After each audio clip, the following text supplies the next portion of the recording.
Presenting The Complete. Orson Welles and the Mercury Theater on the Air in The War of the Worlds by H.G. Wells. This is Orson Welles, speaking from London. as the third man.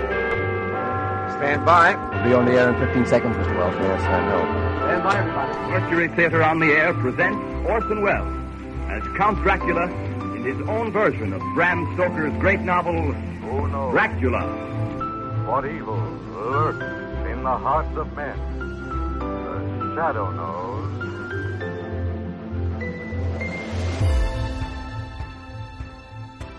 Hello world, welcome to The Complete Orson Welles, brought to you by Dwayne Old Time Radio. This podcast will feature various classic radio programs ranging mostly from 1936 to 1952 that Orson either produced and directed, was featured on, or starred as a guest. If you enjoy my podcast, you can subscribe to receive notifications of new posts. Subscribing is free and only takes a moment. New episodes are posted weekly. If inclined, please leave a rating and or review on your preferred podcast service. Thank you for your support. Hope you enjoyed the genius of Mr. Welles. This week we have a one-off series. It's the pilot.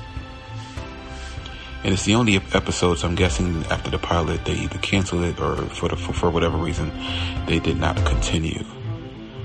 Or maybe Orson just did this one episode. In any event, this one is titled, the series is titled Radio Reader's Digest. As I said, this is the pilot episode. And this one aired March 31st, 1946.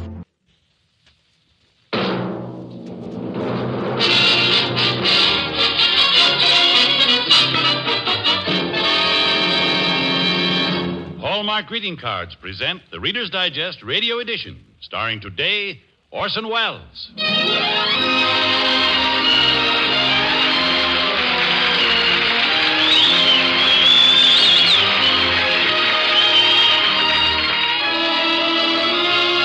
Now here's your host for Hallmark Greeting Cards, Arnold Moss. Thank you, Basil Rysdale.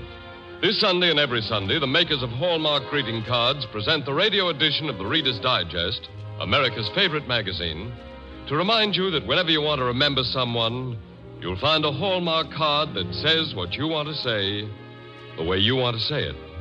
So when you choose a card, look on the back for the identifying words, a Hallmark card. And remember, a Hallmark card will best express your perfect taste, your thoughtfulness.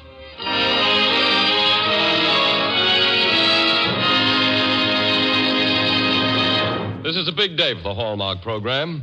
Today we have radio's outstanding dramatic artist, the theater's most daring producer, the theater's most colorful actor, the shooting star of Hollywood, a successful producer of pictures, one of Hollywood's glittering stars, and a young man who's setting us all a very good example by taking an active part in politics.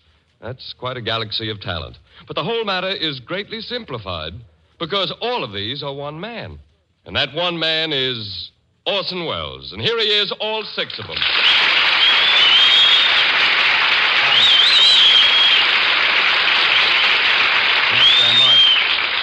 Thank you, Arnold Moss. And I might add, a sleight of hand artist and a magician of no mean proportions. He even saws women in half. Arnold, an omelet is a charm worn around the neck. And what? A bust is something a lady wears. What did you say? Chivalry is what you feel when you're cold. Oh, come, Orson. A myth is a female moth. Well, what's going on here? A spinal column is a long bunch of bones where the head sits on top and you sit on the bottom. Well, what started this onslaught? The function of the stomach is to hold up the petticoats. Now, wait a minute. Savages can have as many wives as they please, but civilized people only have one at a time, and that is known as monotony. Mr. Welles, where did you get that beautiful collection of misinformation? From the Reader's Digest. Prize bonus from children's test papers. I'm trying them out. I may use them for a patter while I'm doing my card tricks.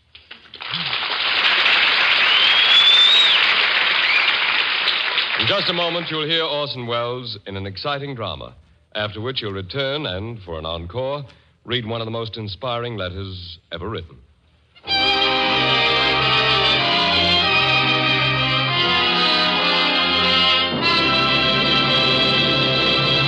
Because they took pride in their work, and to certify its quality, Silversmiths of old stamped their work with identifying marks called hallmarks. All through the years, the custom of hallmarking fine silver has continued.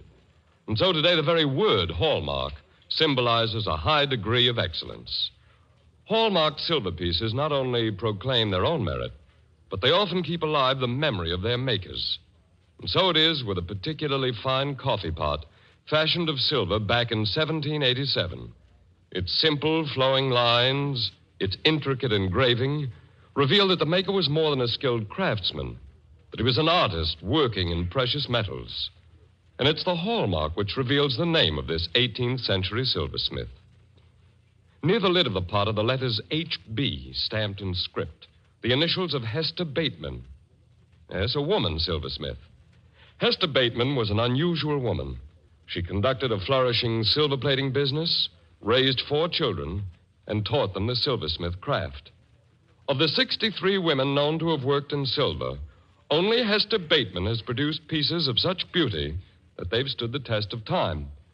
Today, authorities on fine silver admire her exquisite coffee pot for its dainty heading, its delicate relief ornamentation.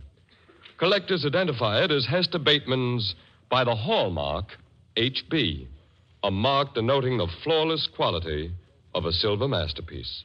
And just as Hester Bateman's hallmark labels the outstanding quality of her silver, so the word hallmark on a greeting card is your assurance of fine, uncompromising quality. You can see this for yourself in the Hallmark Easter cards, now on display at your Hallmark dealers. Cards that say, Happy Easter, just the way you want to say it. Tender Easter thoughts for sweethearts, Mom and Dad. Inspiring religious messages, expressing the full, joyous spirit of Easter. And you'll see dozens of those gay little Hallmark cutouts children love. You know, Easter is only 3 Sundays away. So choose your Easter cards tomorrow. And be sure to look on the back for that identifying word, Hallmark. As the mark of its makers, Hall Brothers, it tells your friends you cared enough to send the very best. And remember, a Hallmark card will best express your perfect taste, your thoughtfulness.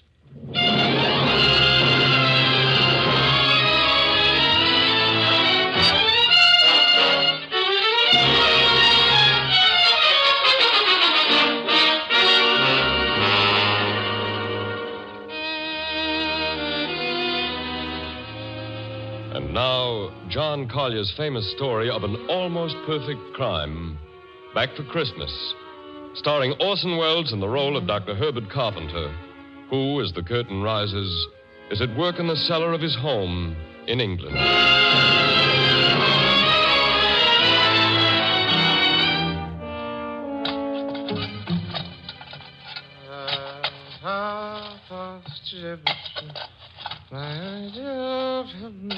Is a nice cup of tea. Herbert, what in the world are you doing down there in the cellar? Past 11. I'm digging a hole over here in the corner. A hole? Whatever for?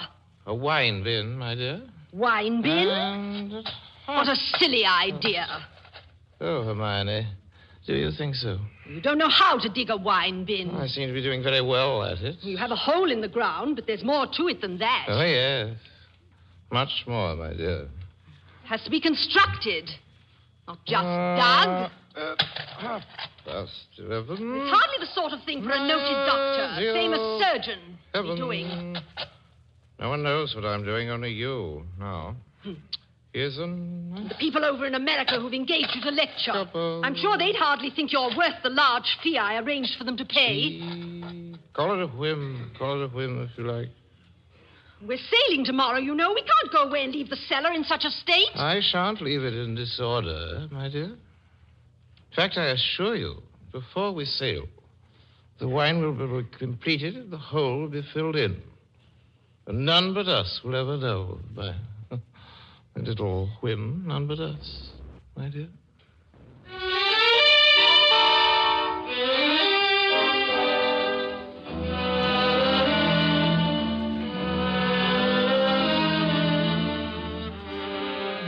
Oh, yes, yes. I had the whole thing thought out. There was more to it than a hole in the cellar, a mere wine bin. My dear wife viewed the whole affair with considerable distaste. As well she might. We shall be very sorry to see you go, Hermione. And so far away, my word. All the way to Chicago. Yes? You're not disposing of the house, are you? Surely not.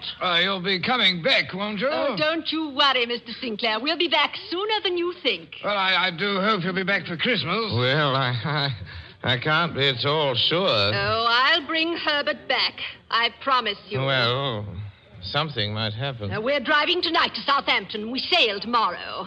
You must write to us. Just like that. No bustle, no last-minute worries. Hermione, you're wonderful. Yes, Herbert, you're a lucky fellow. Your wife arranges everything, eh? Yes, doesn't she? Mine is very efficient. Of course. When you start in on an operation, old man, then you're really on your own, what? Oh, yes, there are some phases of my career in which, as you say, I'm on my own. Hermione, darling, we shall trust you to bring him back. Yes, I shan't dare to do much celebrating during the holidays if my doctor isn't here to pump me out if I overdo it a bit. Don't worry. I promise, no matter what happens, I'll bring him back for Christmas.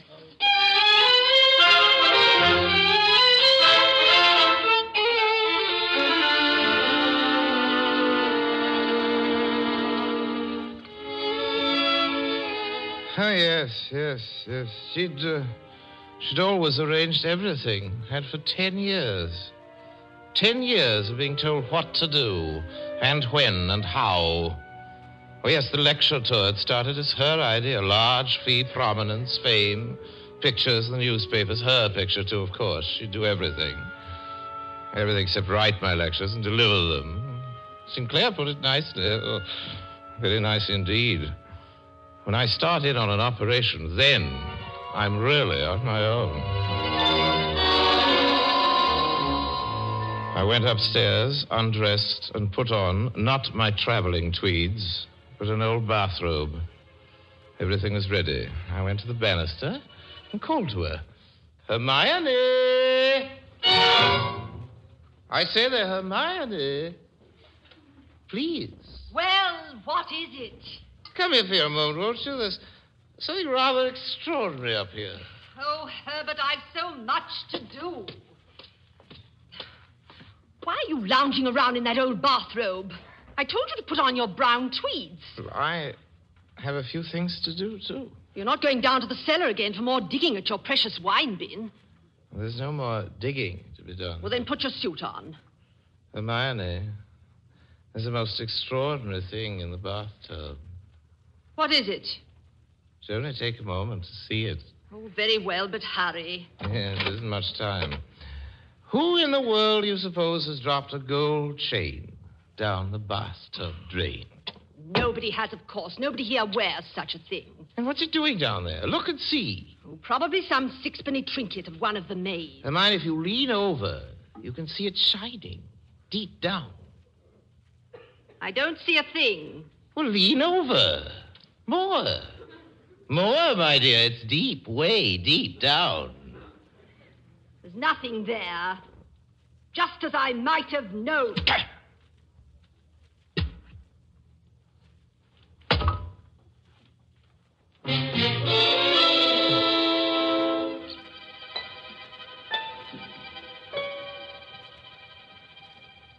I struck Hermione 3 times with great force. Turned on the water taps. But water dwindled and stopped. What could be wrong? No water.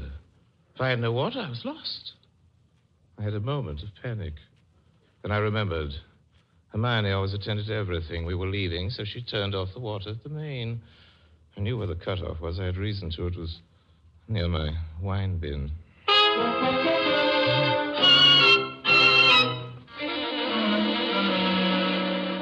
I turned on the water at the main and chided myself severely for my panic. I was chilled with cold sweat, a natural symptom. It'll never do, though, after all my careful plans. I must be calm and cool. I had work to do. Every step was perfectly planned, and perfectly timed. The sound of the doorbell was like an iron spike through my stomach. Idiots! Who'd come at a time like this? Don't they know we're leaving and have no time for visitors? Going away party was to prevent just that sort of thing. Callers. Now, what of it? Door was locked. I'd seen to that. No one could enter unless I opened the door. Whoever it was grew tired of ringing the bell and go away. I wonder where Crept to the door where I might see. Where can they be? And hear. Try again. Go away. You fools. You triple distilled fools. I say, maybe they've gone to call Go someone before away. leaving. I did so want to see Hermione before she left, so I could give her the Bronson's American address. Oh, where, my dear, send it to her. Hermione said they wouldn't leave until 7. Huh, she may be in the tub. Oh, yes, very likely. Yes, very likely. I say, what's to prevent our popping by about 6:30 and giving them a bit of a send-off, eh? Oh, yes. Yes, we'll do that. That will give them time to be ready. 6:30. 6:30. The fools, the idiots. That'd throw my timing entirely off. I'd have to leave more than half an hour earlier than I'd planned. Could I finish in time? There was so much to do. It all must be done so carefully. So very carefully, no slips.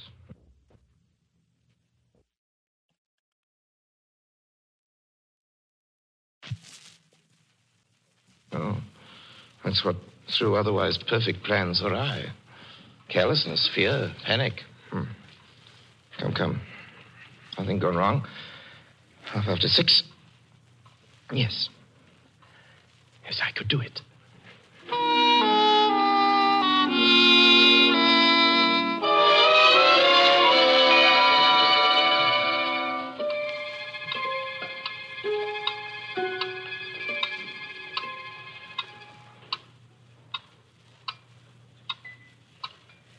At 4 o'clock.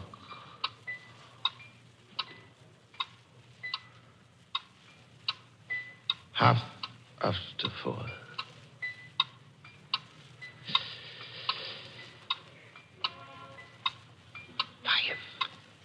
5. Time was short. Growing shorter.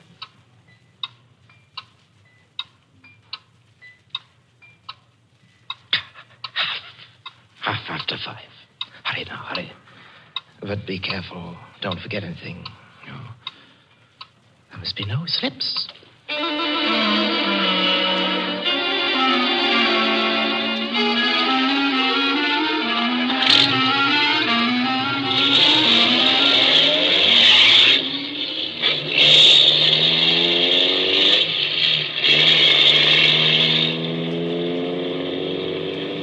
I was away from the house by 6:15, a good quarter hour before the Sinclairs would return. Had I forgotten anything? No, nothing. There was no trace. I caught the boat at Southampton, and after a pleasant voyage during which I threw Hermione's luggage overboard, I arrived at my hotel in Chicago.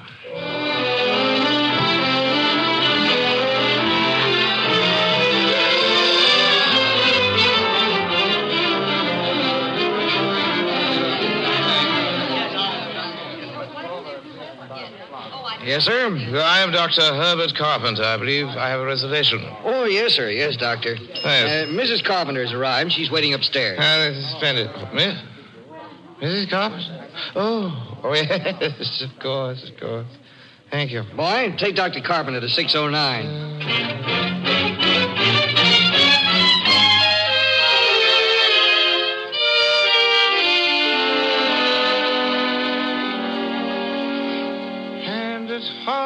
Past 11, my idea of heaven is a nice cup of tea. Marion. Oh, Herbert. Oh, my dear. Darling. I've been so frightened, Herbert. I was afraid something might go wrong. Nothing went wrong? At last, you're here. Safe. There's nothing for us to worry about, Marion. Nothing to fear. Did you... was it as you planned it? Marion, I must remind you, part of our plan was that the subject should never be mentioned. Yes, but just this once. I want to be sure. Everything happened according to plan and schedule. And now? Now we can find a small little town somewhere and lose ourselves. Yes, Marion, but not too quickly. Well, we can't stay here. You see, I'm still frightened. Herbert, what did you do with... Hermione, what did you do with her? Hermione is buried in the cellar, where no one will ever find her. She watched me digging the hole for a sunken wine bin, I told her. Constantly assuring me that I had not the slightest idea what I was doing, or how to go about it. You're so clever, darling. Yes, aren't I? Mine had a very poor opinion of my practical aptitudes, for instance, in the wine bin. But what'll we do now?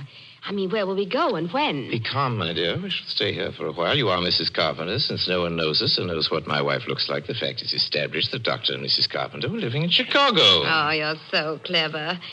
What about the lecture? The lectures? Mrs. Carpenter shall type a note to the lecture people saying that the doctor is somewhat indisposed and that the tour will have to be postponed until some future date. Oh, you are clever, darling. The same typing device, our friends in England will be informed by Hermione, of course, that she loves it, absolutely loves it in the States, and that we may spend some time here. Wonderful, darling. Hermione will explain that in the event we might want to return sooner, we shall not let the house. You thought of everything. I did. The operation was successful. Let's go out, Herbert, darling, and celebrate. Not a bad idea. You know, it's been many years since I felt free to enjoy myself, to wholeheartedly celebrate anything. And, oh, by the way, Marion, any mail? Yes, several letters. Oh, several, yeah. All addressed to Hermione. Oh, dear. The Wallingfords are sorry they couldn't come to your going-away party. Boys, both of them. And the Sinclairs? What's that, Sinclair? Well, they're sorry they missed you. Oh? And they sent someone's address. Oh, they did they? And they reminded Hermione that she'd promised to have you back by Christmas. Oh. Well, I'm afraid they're going to be disappointed. And one from the vicar. He hopes you're well. Feeling better every minute.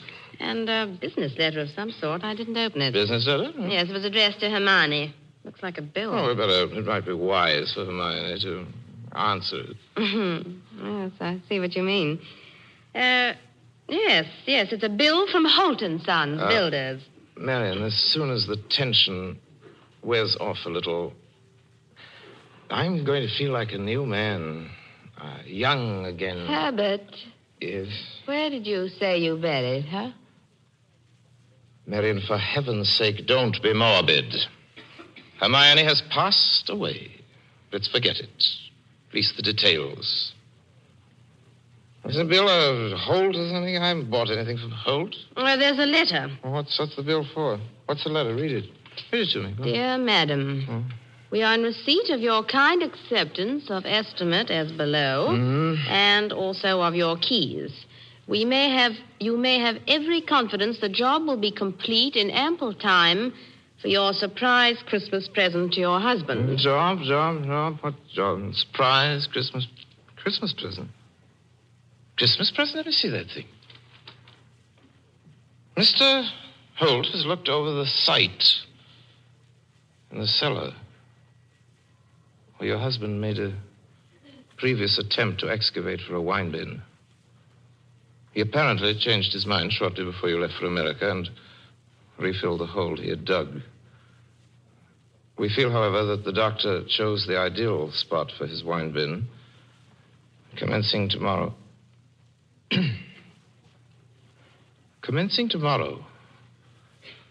We shall re-excavate at the point in the cellar, and we think you'll be very pleased with the results. 18 pounds, 10 shillings is per estimate. To excavating, cementing, lining the cellar, one sunken wine bin. Herbert, what does it mean? What does it mean? It means Hermione has had her way.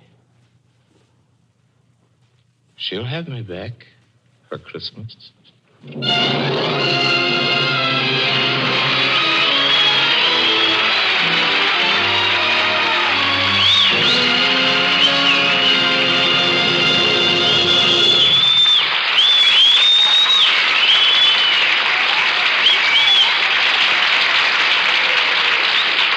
May I remind you again The next time you buy a greeting card for any occasion, look on the back for the identifying word Hallmark.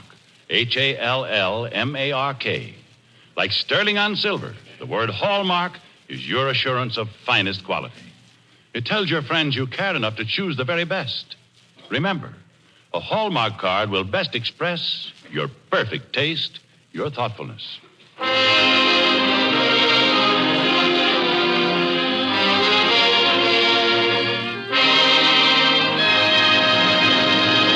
And now, a little spent from his criminal activities during the last 20 minutes, here is Orson Welles.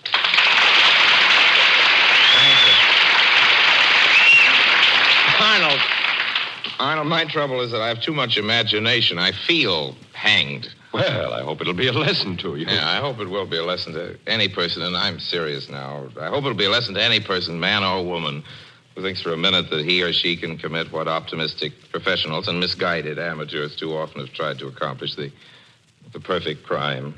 Of course, there is no perfect crime. Thank you, Orson Welles, for your stirring performance. Orson, do you remember the letter a young Yugoslav patriot called Peter wrote to his unborn child? Indeed, I do. It's a very moving document. Will you read it, please? Very glad to.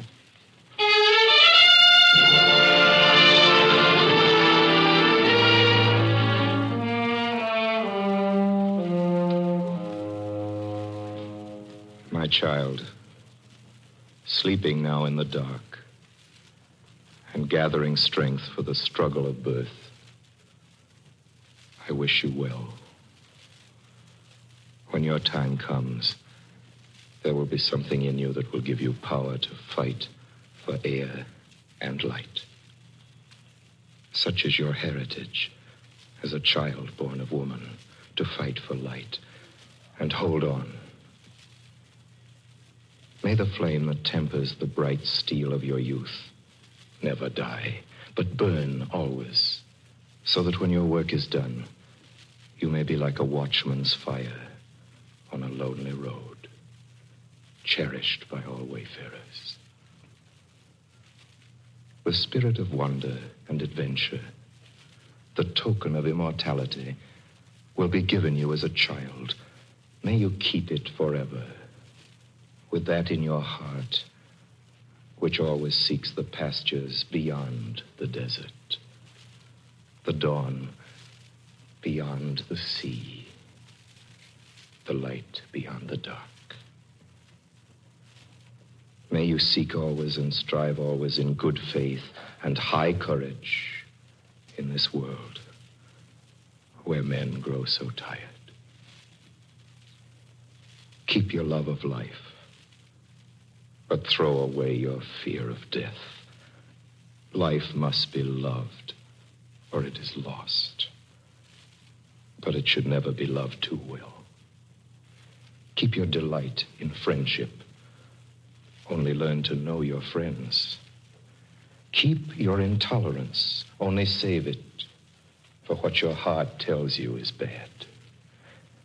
Keep your wonder at great and noble things, like the sunlight and thunder, the rain and the stars, the wind and the sea, the growth of trees, and the return of harvests, and the greatness of heroes. Keep your heart hungry for new knowledge. Keep your hatred for a lie. And keep your power of indignation. Now I know I must die.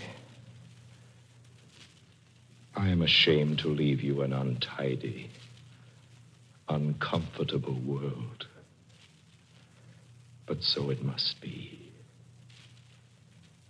I kiss your forehead. Good night to you. And good morning. And a clear dawn.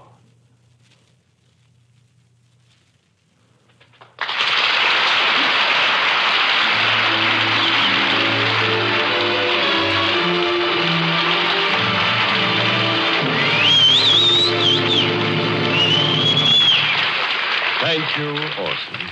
Well, there's a postscript to this, Arnold, a sad one and an inspiring one. Maria, Peter's wife, was murdered a few days before her child would have been born, and the letter that his comrades could not deliver has become a letter to and a prayer for all the children in this great mad world. And now, Orson, will you tell our listeners what's in store for them on the Hallmark program next Sunday? Oh, I'll be glad to. The Hallmark program will tell next week the thrilling love story, and with it, one of Hollywood's greatest lovers, Mr. Charles Boyer.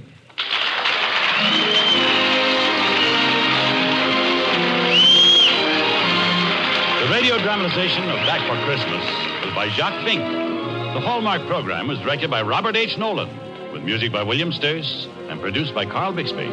Don't forget to tune in next week, same time, same station, for another edition of the Hallmark program, featuring dramatizations from the Reader's Digest, America's favorite magazine. This is Basil Rysdale speaking for Hall Brothers, makers of Hallmark greeting cards, and reminding you that a Hallmark card will best express your perfect taste, your thoughtfulness. Now, here's Arnold Moss with the last word. When her husband wondered at her patience in correcting the children, as he put it, 20 times, Susanna Wesley, mother of John and Charles Wesley, said, "Had I satisfied myself by correcting them only 19 times, I might have lost all my labor." This is CBS, the Columbia Broadcasting System.